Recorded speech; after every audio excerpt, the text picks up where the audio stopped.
Hello everyone, today we'll talk about how to fix or how to solve the problem of Fizy app. We click on settings. In this page we click on apps, default apps, app settings.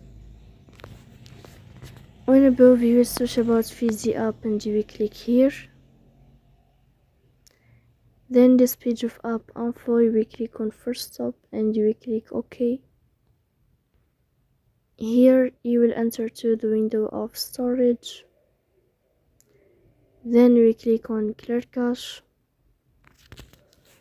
In the end, you can turn off your Wi-Fi and you can wait a moment to turn on your Wi-Fi again to fix that problem. So please don't forget to support us by like and subscribe. See you next time, and thank you for your watching.